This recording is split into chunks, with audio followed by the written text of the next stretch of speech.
আজকে পরকীয়া যেই লেভেলে চলে গেছে, আপনার পরবর্তী প্রজন্ম, আপনার ছেলে মেয়েরা, তাদের প্রজন্ম যখন আসবে, ইউরোপ আমেরিকাকে হার মারিয়ে নির্লজ্জতার অতল তলে আমরা হয়তো হারিয়ে যাব। ভাইরা আমার, আল্লাহ সুবহানাহু ওয়া তাআলা কোরআনে কারীমে বলেছেন, ওয়ালা তাকরাবুজ জিনা ইন্নাহু কানা ফাহিশাতান ওয়া সাআ সাবিলা। তোমরা জিনার কাছেও যেও না। একটু লক্ষ্য রাখেন, আল্লাহ সুবহানাহু ওয়া তাআলা আমাদের সৃষ্টিকর্তা, আমাদের পালস, আমাদের ভেতরের রোগ শোক সব তিনি জানেন। তিনি যেহেতু সৃষ্টি করেছেন, তিনি জানেন এর ক্ষতি এবং লাভ কোন দিকে। এজন্য তিনি বলেছেন, তোমরা জিনার কাছেও যেও না, কাছেও যেও না। কেন? কারণ কাছে গেলে আর ফিরে আসতে পারবে না, কাছে গেলে আর ব্যাক করতে পারবে না। আপনি যখন অশ্লীলতার ব্যাপকতা এটাকে সমর্থন করবেন স্বাধীনতার নাম দিয়ে, ব্যক্তি স্বাধীনতার নাম দিয়ে, আপনি যখন মোরালিটি নীতি নৈতিকতার কোনো গুরুত্ব সমাজে রাখবেন না, স্কুল কলেজ শিক্ষা প্রতিষ্ঠানে নৈতিক শিক্ষার কোনো গুরুত্ব আপনার কাছে যখন থাকবে না, আপনার সমাজের কোনো পর্যায়ে নীতি নৈতিকতার কোনো মূল্য যখন থাকবে না, সেই সমাজে নীতি নৈতিকতার যেহেতু মূল্য নাই, যেহেতু এখানে অশ্লীলতার বিস্তার, এর ব্যাপকতা, এর অবাধ যৌনচারের সুযোগ, এগুলো যখন আপনি ব্যাপকভাবে রাখবেন, সেই সমাজে শুধু পরকীয়া না, সেই সমাজে পরকীয়া, ব্যভিচার, ধর্ষণ, পাশবিক নির্যাতন এবং এগুলোকে কেন্দ্র করে খুন, গুম, মাদক আসক্তি, এগুলো ব্যাপক থেকে ব্যাপকতর হবে যাবে। এগুলোকে কোনো অবস্থাতে নিয়ন্ত্রণ করা যাবে না।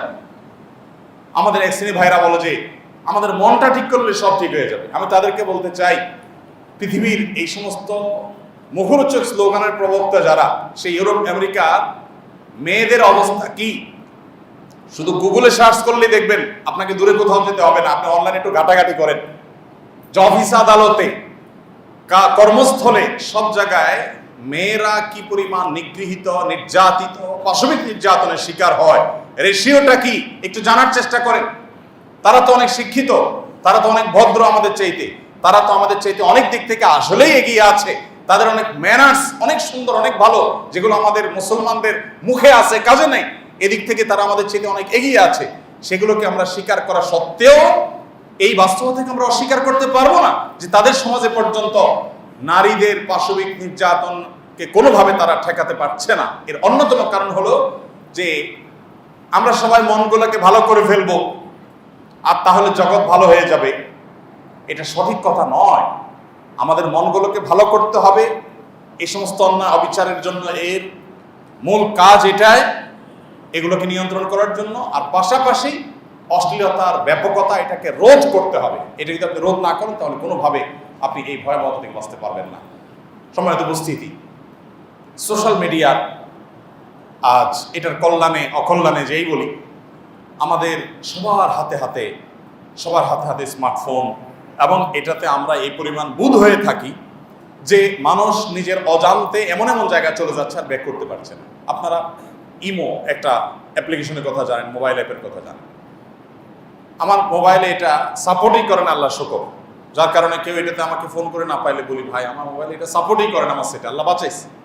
তবে অন্য যারা ব্যবহার করেন তাদের কাছ থেকে শুনেছি, দু এক সময় আমার দেখারও দুর্ভাগ্য হয়েছে যা আসে এখানে, এবং অন্যান্য সোশ্যাল মিডিয়াগুলোতেও অলওভার যা আসে।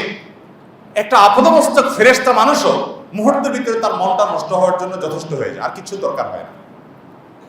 তো এই জন্য প্রথমত নীতি নৈতিকতার চর্চা এটা শুধু বাড়াতে হবে তাই নয়, বরং এটাকে এমন একটা লেভেলে নিয়ে যেতে হবে যে জীবন যাবে তবুও নিজের চরিত্র নষ্ট হতে আমরা দেব না।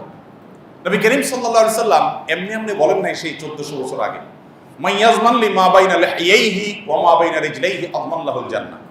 দুটি অঙ্গকে নিয়ন্ত্রণ করবার, কন্ট্রোল করবার দায়িত্ব যদি কেউ নিতে পারে এবং সে যদি এটাকে কন্ট্রোলে রাখতে পারে, তো আমি তার জান্নাতের দায়িত্ব নিয়ে নিলাম। তার একটা হলো দুই চোয়ালের মধ্যবর্তী অঙ্গ অর্থাৎ মুখ, আরেকটা হলো দুই উরু বা রানের মধ্যবর্তী অঙ্গ তথা লজ্জাস্থান। এই দুটির অসৎ ব্যবহার হতে দিবে না, চরিত্রকে নষ্ট হতে দিবে না। সে এ মুখ দিয়ে হারাম বক্ষণ করবে না, হারাম কথা বলবে না, কাউকে কষ্ট দিবে না, কোনো অন্যায় মুখ দিয়ে করবে না, আর তার চরিত্রকে সে সংরক্ষণ করবে। এই প্রতিজ্ঞা করে যদি সে ধরে রাখতে পারে, তো নবী সাল্লাল্লাহু আলাইহি ওয়াসাল্লাম তার জন্য জান্নাতের গ্যারান্টি এমনি দেন নাই। কারণ এই দুইটাকে নিয়ন্ত্রণ করা পুরো বডির সমস্ত অঙ্গ প্রত্যঙ্গের মধ্যে সবচেয়ে কঠিন, সবচেয়ে কঠিন। সম্মানিত উপস্থিতি, এই জন্য সন্তানদেরকে নীতি এবং আদর্শের শিক্ষা দিতে হবে, নিজেদের মধ্যে আমলি চর্চা বাড়াতে হবে। বেশিরভাগ মানুষ সমাজে, বা বেশিরভাগ না বললাম বলবো, বড় একটা অংশ আছে সমাজের, যে স্বামী স্ত্রী প্রতি ভালোবাসার ভান করেন, ভালোবাসার গল্প শোনান একে অন্যকে। তলে তলে তিনি মেসেঞ্জারে কোনো মেয়ের ভালো ছবি পেলে বা মেয়ের সাথে আলাপের সুযোগ পেলে খাজুরিয়া আলাপ, অপ্রয়োজনীয় আলাপ বসায় দিয়া মজা নিতে কার্পণ্য করেন না। আসলে না আমাদের সমাজে বলেন। এবং এগুলো কয়দিন পর পর আমরা দেখি যে ব্যাপক আকারে আপনার এগুলোর ভয়াবহতা, এগুলোর দুর্গন্ধ সেটা ছড়িয়ে পড়ে। আল্লাহ তাআলা আমাদের সবাইকে হেফাজত করুন। তাহলে আমাদের ইসলাম চর্চা অ্যাজ এ মুসলিম, আমাদের ধর্মীয় আপনার যে বিধিনিষেধগুলো আছে, আমাদের আল্লাহ তাআলা আদেশ এসে যেগুলো আছে সেগুলোকে পুঙ্খানুপুঙ্খরূপে অক্ষরে অক্ষরে পরিবারের প্রত্যেকটা সদস্য বাস্তবায়ন করার বিষয়টাকে সর্বোচ্চ গুরুত্ব দিতে হবে। এরপরে আমার অন্য কিছু হোক বা না হোক, এটা আমাকে সর্বোচ্চ প্রায়োরিটি দিতে হবে। বিশ্বাস করুন, অনেক এক্সপেরিমেন্ট পৃথিবী করেছে, বহু এক্সপেরিমেন্ট পূর্ব থেকে পশ্চিম, উত্তর থেকে দক্ষিণে হয়েছে।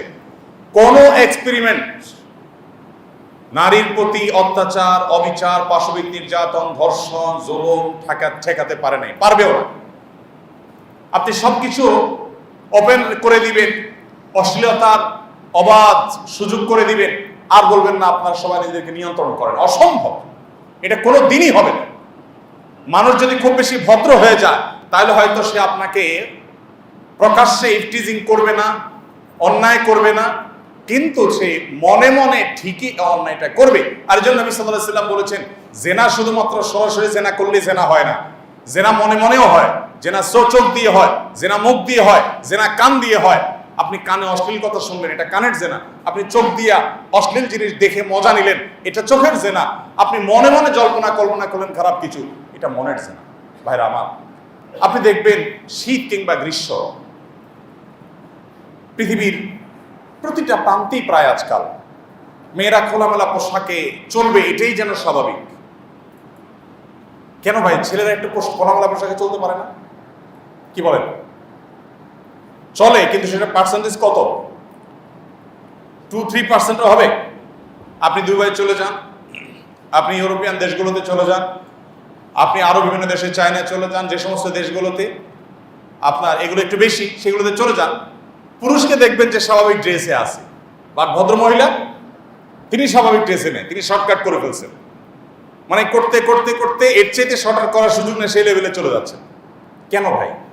নিশ্চয়ই এটা মূল উদ্দেশ্য হলো পুরুষকে আকৃষ্ট করা। তো আপনি পুরুষকে আকৃষ্ট করার সব আয়োজনগুলোকে ওপেন রাখবেন, আর বলবেন না সবাই নিজেকে নিয়ন্ত্রণ করতে হবে, সবাই যার যার মনটাকে ভালো রাখতে হবে। এর চাইতে হাস্যকর, এর চাইতে অবাস্তব আর কোনো থিওরি পৃথিবীতে আসতে পারে না। কোনো এক্সপেরিমেন্ট, কোনো থিওরি পৃথিবীকে এই ভয়াবহ বিপদ থেকে রক্ষা করতে পারে না। আমরা পরকীয়ার যে সমস্যার কথা বলছি, আলহামদুলিল্লাহ এখনো ইউরোপিয়ানদের চাইতে, আমেরিকানদের চাইতে, চাইনিজদের চাইতে, পৃথিবীর অনেক উন্নত দেশের চাইতে আমরা এখনো শত শত গুণ ভালো এখনো আছি। আমাদের সমাজে স্বামী স্ত্রীর বন্ডিংটা তাদের চাইতে এত বেশি ভালো যে এরা কল্পনাও করতে পারে না। পাকিস্তানের সাবেক প্রধানমন্ত্রী ইমরান খানের একটা সাক্ষাৎকার অনেক আগে, ইমরান খানের সাবেক স্ত্রী যে জেমিমা খান নাকি যেন ভদ্রমহিলা, তার একটা সাক্ষাৎকার পত্রিকা পড়ছিলাম। তাকে জিজ্ঞাসা করা হয়েছিল যে আপনি ইংল্যান্ডে খুব ভালো অবস্থায় ছিলেন, বড় ফ্যামিলির মেয়ে ছিলেন, সম্পদশালী, ধনকুবের, তো এই বেচারা তখন তো সে একজন ক্রিকেটার এবং ছোটখাটো রাজনীতিবিদ, খুব বড় মাপের রাজনীতিবিদ হতে পারেন নাই। তো বলো যে এই ভদ্রলোকের কাছে এসে, পাকিস্তানে এসে পড়ে রইলেন, পাকিস্তানের মতো দেশে এসে এত কষ্ট করছেন কেন? কি ব্যক্তি ইমরান খানের প্রতি আপনি খুব বেশি অনুরক্ত হয়ে এতটা ত্যাগ করছেন, অন্য কিছু আছে? ভদ্রমহিলার একটা কথা আমার এখনো মনে পড়ে, আমি নিজে পড়েছিলাম পত্রিকা সেটি।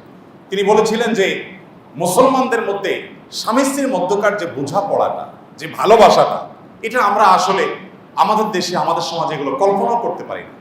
আমরা কল্পনাও করতে পারি না যে বন্ডিং এত ভালো হয়। সে সমস্ত দেশে আপনারা জানেন যে সকাল বিকাল বিচ্ছেদ হয়, সকাল বিকাল। বিয়ে তো এখন আস্তে আস্তে হারিয়ে যাচ্ছে। দেখুন, ইসলাম সবচেয়ে জঘন্য শাস্তি রেখেছে জেনা এবং ব্যভিচারের জন্য, আপনারা জানেন, সবচেয়ে কঠিন শাস্তি। এবং বিবাহিতরা যদি পরকীয়া করে, হারাম সম্পর্কে লিপ্ত হয়, তার শাস্তি ইসলামে বিচারিকভাবে এটা যে সে যেখানে সেখানে বাস্তবায়ন শুরু করবে না। আমাদের দেশে দেখবেন যেখানে সেখানে এটা বাস্তবায়ন হয়, অনেক গ্রামে মাতবররা শুরু করে দেয়। এটা বিচারিকভাবে যথাযথ নিয়মে বাস্তবায়িত হবে। সবচেয়ে কঠোর শাস্তির কথা এই বিবাহ বহির্ভূত সম্পর্ক সেটা যদি জেনা পর্যন্ত চলে যায় এবং প্রমাণিত হয় তার জন্য রয়েছে দুইটা শাস্তি ইসলামে। একটা হলো পৃথিবীতে যদি কেউ ফাসাদ সৃষ্টি করে, কোন দেশে যদি কেউ দাঙ্গা হাঙ্গামা সন্ত্রাস আর ত্রাসের সৃষ্টি করে, এরকম সন্ত্রাস যে সন্ত্রাসটা ব্যক্তি পর্যায়ে নয়, ওটা সমাজের মধ্যে আতঙ্ক সৃষ্টি করে, অশান্তি সৃষ্টি করে, এই হাঙ্গামাকারীদের এবং বিবাহিত নারী পুরুষ জেনায় লিপ্ত হয়ে সেটা প্রমাণিত হলে এই দুইটার শাস্তি গোটা কোরআনে শত বিষয়ে আপনি দণ্ডবিধি খুঁজে পাবেন, শত শত দণ্ডবিধি আপনি খুঁজে পাবেন। এর ভিতরে এই দুইটা বিষয় দেখবেন সবচেয়ে কঠিন এবং সবচেয়ে করুণ এবং সবচেয়ে মর্মান্তিক শাস্তির কথা বলা হয়েছে। বিবাহিত নারী পুরুষ জেনা করে প্রমাণিত হলে পাথর মেরে মৃত্যু নিশ্চিত করতে বলা হয়েছে। সাধারণভাবে না যে তার শুধুমাত্র শির পুড়িয়ে দাও, ফাঁসিতে ঝুলিয়ে মেরে ফেলো, নো, তিল তিল করে তাকে হত্যা করার কথা বলা হয়েছে। আজও পর্যন্ত আমাদের অনেকের কাছে বুঝে আসে না এটা কেন। ভাই জেনা হয়েছে, এখানে কোনো মানুষ খুন হয় নাই, জেনা হয়েছে কারো বাড়িতে আগুন দেওয়া হয় নাই, জেনা হয়েছে দুইজনের আন্ডারস্ট্যান্ডিং, মিউচুয়াল আন্ডারস্ট্যান্ডিং এর মাধ্যমে। এখানে ধর্ষণ হওয়ার বিষয় না যে জোর হয়েছে, মিউচুয়াল ব্যক্তি স্বাধীনতা, যার যার ভালো লাগছে, অন্যায় করছে, হারাম কাজ করছে বুঝলাম, তাই বলে মেরে ফেলতে হবে, তাও এরকম নির্মম ভাবে, কারণ কি? এবং জেনা হলে তার শাস্তি এত কঠোর কেন? আপনি নামাজ না পড়েন, নামাজ না পড়া এই অপরাধটা বড় নাকি জেনা করাটা বড় অপরাধ? কি বলেন? নামাজ না পড়ার অপরাধটা বড় নাকি জেনা করার অপরাধটা বড়? নামাজ না পড়ার অপরাধটা বড়, কারণ ইসলামে এটার গুরুত্ব সবচেয়ে বেশি ইমানের পর। কিন্তু আপনি যে নামাজ এক ওয়াক্ত না পড়েন সারা সপ্তাহে, ইসলাম বলে নাই কোন ইসলামিক দণ্ডবিধি আলোকে ইসলামিক বিচার ব্যবস্থায় কোন বিচারক আপনাকে এত বেত্রাঘাত করবে, অমুক শাস্তি দিবে, এরকম কোনো কিছু ঠিক করে দেয়নি। তার মানে হলো যে আপনি নামাজ না পড়লে আপনি জাহান্নামে যাবেন, আপনার ক্ষতি হবে। সমাজের মানুষকে আপনি ক্ষতিগ্রস্ত করছেন না, আপনি বেনামাজি হয়ে। আপনি রোজা না রাখলে আপনার ক্ষতি হবে, সমাজকে ক্ষতিগ্রস্ত করছেন না। বাট আপনি যদি চুরি করেন তাহলে সমাজ ক্ষতিগ্রস্ত হবে। চুরি ব্যাপকতা লাভ করলে সমাজের মানুষের নিরাপত্তা, মালের নিরাপত্তা নষ্ট হবে। আপনি খুন করলে সমাজের মানুষের জীবন নিরাপত্তা নষ্ট হবে। এই জন্য ওইগুলোর জন্য দণ্ডবিধি রেখেছে শরীয়ত। ঠিক একইভাবে আপনি যখন জেনা ব্যভিচারের বিষয়টাকে খুব স্বাভাবিকভাবে দেখবেন সমাজে, তখন কি হবে জানেন? তখন মানব সভ্যতা হুমকির মধ্যে পড়বে। পৃথিবীর কোনো সাইক্লোন, কোনো ঘূর্ণিঝড়, কোনো ঝড়, কোনো জলোচ্ছ্বাস, কোনো ভূমিকম্প, কোনো ভূমিধস, কোন প্রাকৃতিক দুর্যোগ, এমনকি কোন যুদ্ধ বিগ্রহ গোটা পৃথিবীর মানুষকে শেষ করে দিবে না। অনেক বড় ঝড় জলোচ্ছ্বাসে হাজার হাজার লক্ষ লক্ষ মানুষ মারা গেছে, তারপরে মানুষ আবার আস্তে আস্তে আগের জায়গায় ব্যাক করবে।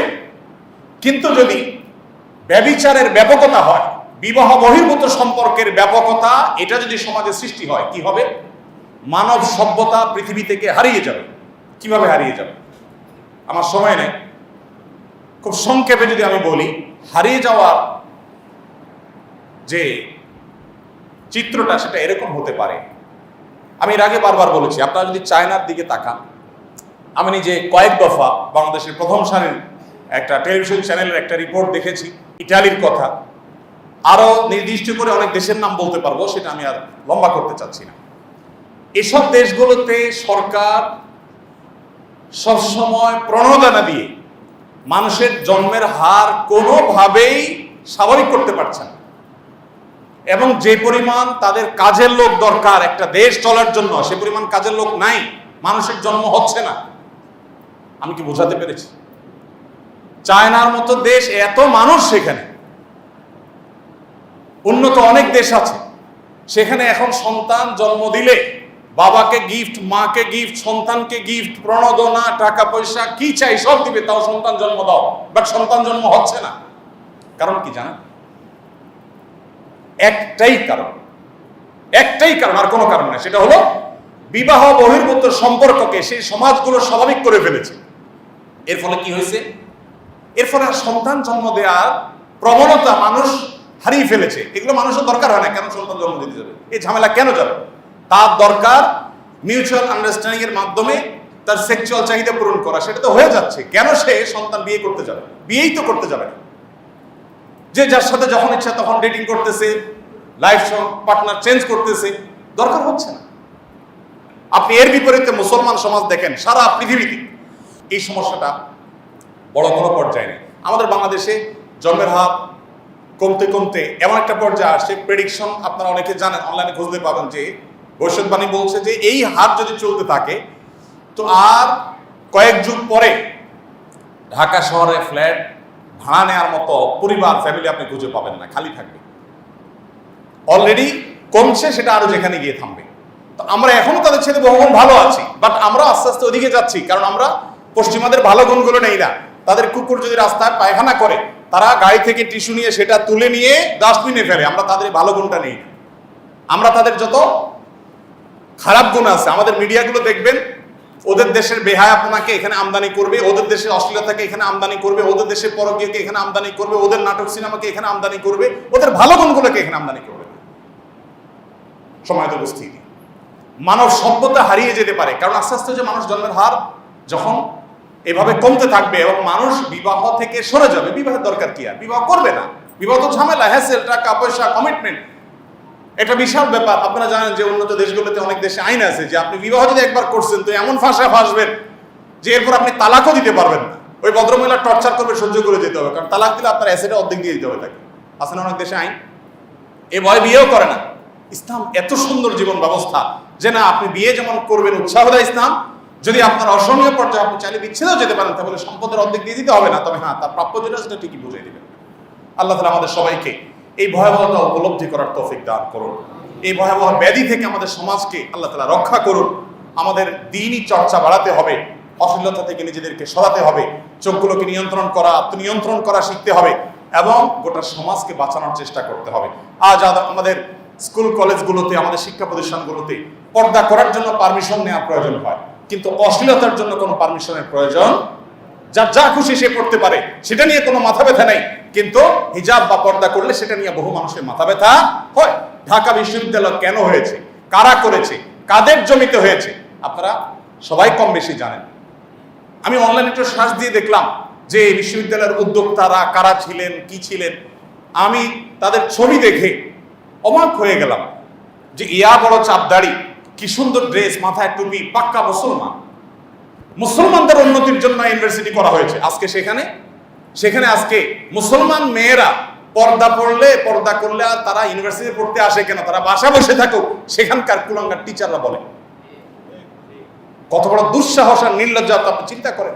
ইউনিভার্সিটি কারা করেছে, ইউনিভার্সিটি কাদের উন্নতির জন্য করা হয়েছিল, সেই ইতিহাস আজকে আমরা ভুলে গেছি। আমরা পরকীয়া নিয়ে সাফার করবো না তো কোন দেশ সাফার করবে? আমাদেরকেই সাফার করতে হবে। আমাদের সংসারগুলো ভেঙে খান হয়ে যাবে।